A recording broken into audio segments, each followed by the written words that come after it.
एक ऐसा युग शुरू हो चुका है जहां मशीनें सिर्फ हमारे आदेश नहीं मानती बल्कि खुद सोचती हैं, जहां इंसान की कल्पनाएं अब सच्चाई बन रही हैं। यह विज्ञान नहीं, यह है आर्टिफिशियल इंटेलिजेंस यानी कृत्रिम बुद्धिमत्ता।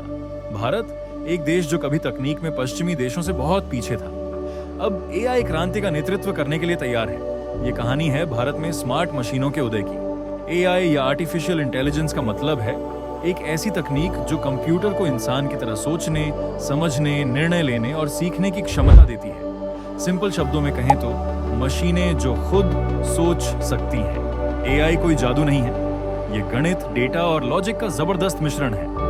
Machine learning, deep learning, natural language processing, ये सब एआई के अंग हैं।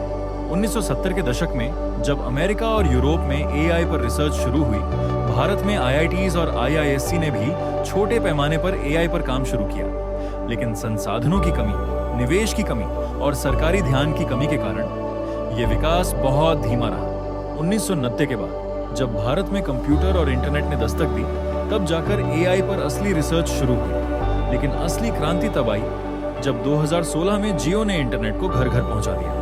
आज भारत दुनिया के सबसे तेजी से बढ़ते एआई हब्स में से एक है। गूगल, माइक्रोसॉफ्ट, अमेजॉन जैसी कंपनियां भारत में अपने एआई रिसर्च सेंटर खोल चुकी हैं। स्टार्टअप इंडिया और डिजिटल इंडिया जैसी सरकारी पहल ने एआई को देश के हर कोने तक पहुंचाने में मदद की। आज भारत में 5000 से ज्यादा एआई स्टार्टअप्स काम कर रहे हैं। क्या आप जानते हैं कि दुनिया की सबसे बड़ी टेक कंपनियों में भारतीय ही लीडर हैं? सुंदर Pichai, CEO Google, Satya Nadella, CEO Microsoft, Arvind Krishna, CEO IBM, इन सब का ध्यान एआई पर है और भारत से लाखों इंजीनियर्स इस क्रांति में योगदान दे रहे हैं।